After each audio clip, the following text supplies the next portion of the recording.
और इस तरह का ब्रेकआउट कोई कहीं और मिल नहीं सकता आपको, कि आप खुद जाके अगर चार्ट पैटर्न पे लाइनें लगाओ तो आपको बिल्कुल कोई अंदाजा ही नहीं होगा कि इस तरह का पैटर्न आपको कहाँ से मिल रहा है, कैसे लगाओगे। तो लिहाजा जिस जगह पे इसने ब्रेकआउट किया वो ये है, यहाँ से लेके वो टॉप तक 4.4% आपका बनता है। अच्छा जी, उसके बाद क्या होता है कि ये अभी मोस्ट लाइकली एक और सिग्नल हम इसने दे दिया टॉप पे। मैं इसको प्ले करता हूँ ज़रा, हम देखते हैं कि ये कितना नीचे आया है। राइट, तो ये जो कैंडल है बिल्कुल इसके टॉप पे हमें जो है इसने शॉर्ट का सिग्नल दिया है। तो टॉप से इसको लेके ऑल द वे बॉटम तक ये गया है भाई 3.5%, 35% 10x पे। अच्छा जी, और उसके बाद जो है टक टक टक टक टक, अच्छा यहाँ पे ट्रेंड लाइन दोबारा लग गया। ये ट्रेंड लाइन बाद में लगा है, ऐसा नहीं है कि पहले टच पे ट्रेंड लाइन लग गया, क्यों हमें नहीं पता कि आगे क्या होगा इसलिए हम ट्रेंड लाइन लगा नहीं सकते।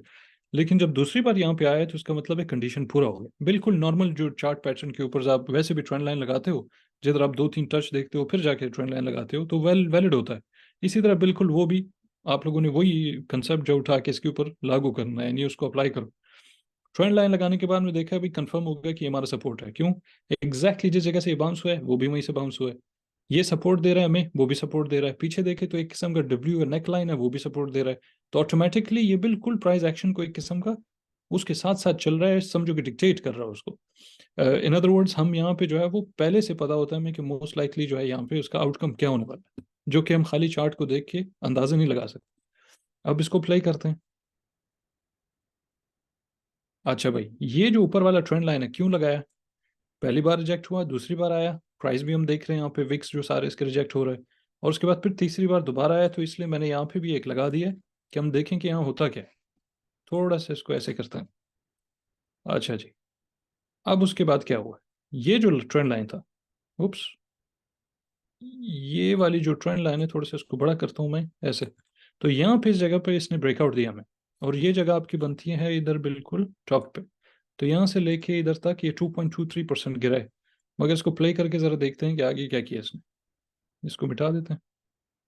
अच्छा, एक और चीज़, ऊपर वाले ट्रेंड लाइन की खूबसूरती देखें। पहली दफ़ा इसने यहाँ पर रिजेक्ट हुआ है, दूसरी दफ़ा इधर रिजेक्ट हुआ है, बेशक प्राइस ऊपर गई है मगर हमारा उससे कोई ताल्लुक नहीं है क्योंकि हम उसको ट्रेड तो कर नहीं रहे। हमने अंदाज़ा अपना लगाना है कि होता क्या है। रिजेक्ट हुआ, ट्रेंड लाइन लगा लिया, उसके बाद देखा हमने एग्जैक्टली थर्ड टाइम फिर से यहाँ पे रिजेक्ट हुआ। अब रिटेल जो है वो जब लगा रहा होता है, ये नॉर्मली रिटेल हो, क्या रिटेल का बाप हो, कि बैंक हो, कि जो मर्जी हो, वो जब लगा रहे होंगे ट्रेंड लाइन अमूमन आप देखो कि वो ज़्यादा ज़्यादा इस तरह कुछ लगा रहे होंगे, या फिर वो क्या करेंगे कोई नीचे से लगा रहे होंगे कुछ ना कुछ, या तो फिर वो इन अदर वर्ड्स या ऐसे कुछ लगा रहे होंगे, वो खुलासा इस तरह कुछ कर रहे होंगे। लेकिन अगर आप थोड़ा सा नोटिस करो, ऑसिलेटर के ऊपर बिल्कुल अलग दुनिया है। वहां पे देखिए सर हमने किस किस्म का जो है वो ट्रेंड लाइन लगाया हुआ है, यानी ऐसा ट्रेंड लाइन यहाँ से अगर मैं उठाऊं और ऐसे खींचूं तो ये देखो बिल्कुल बनता ही नहीं। जबकि यहाँ पे आपको जो है ऑसिलेटर बिल्कुल पहले से बता रहा है कि दरअसल जो है मोस्ट लाइकली आउटकम क्या होने वाला। बहरहाल, अब थोड़ा आगे कर लेते हैं इसको, जो रेजिस्टेंस के तौर पे काम कर रहा था। और यहाँ पे भी देखें जरा, ये जो टच मारा ना इसने इधर इधर फिर रिजेक्ट हुआ इधर से। बहरहाल, प्ले करते हैं इसको। अब ये आपका रेजिस्टेंस ब्रेक हो गया, ब्रेक होने के बाद आपको दोबारा से इसने बाई सिग्नल दिया है। ठीक है, अब देखते हैं कितना ऊपर गया है, नीचे गया है, क्या हुआ है। राइट, तो दोबारा से आपको एक स्कैल्प ट्रेड मिला है जो कि टॉप तक गया है 1.76%। और अगर विक ना भी लो उसकी तो बॉडी तक लो तो ये आपके 1.47% बनता है। ठीक है जी। अच्छा, अब उसके बाद आप इसको दोबारा प्ले कर लो। वैसे इस चीज़ को इसको हम ऐसे खींच भी सकते थे, इन दैट केस ये आपका सपोर्ट बनता है दोबारा, ये एक मैजिकल स्टफ। राइट, अब आ जाओ इधर के, मैंने ये ऊपर वाला इसको वापस पीछे करते हैं। ये जो ऊपर वाला ट्रेंड लाइन लगाया क्यों लगाया है भाई, क्योंकि पहली बार रिजेक्ट हुआ इधर, दूसरी बार आके रिजेक्ट हुआ इधर, तो मैंने ट्रेंड लाइन लगा लिया इसके ऊपर। अब हम देखते हैं कि आगे क्या करता है। यहाँ पे आपको ट्रेंड लाइन ब्रेक हुआ, इसका मतलब आपका रेजिस्टेंस ब्रेक हुआ है, तो आपके पास क्या आया भाई, दोबारा से आपके पास एक बाई सिग्नल आया। बाई सिग्नल जो है वो, बल्कि पहले देखते हैं कि कितना ऊपर या नीचे जाता है, क्या करता है, फिर उसके बाद हम जो है वो आ, उसको चेक करते हैं। अच्छा, तो यहाँ पे हमारा जो है वो बाई सिग्नल था और ये टॉप तक गया है 3%, तो 10x पे 30%, 5x पे 15% आपका बन गया। अब आ जाओ इधर, ये ये ट्रिकी चीज़ है जो कि मैं आप लोगों को बाद में समझाऊंगा जब आप लोगों को इंडिकेटर मिलेगा कि इसके साथ आप लोगों ने कैसे डील करना है। बाकी अदरवाइज जो जो स्ट्रेट फॉरवर्ड चीज़ें बाय द बुक, वो आप लोगों को ऑलरेडी समझाता जा रहा हूँ जैसे जब से वीडियो मैंने बनाई,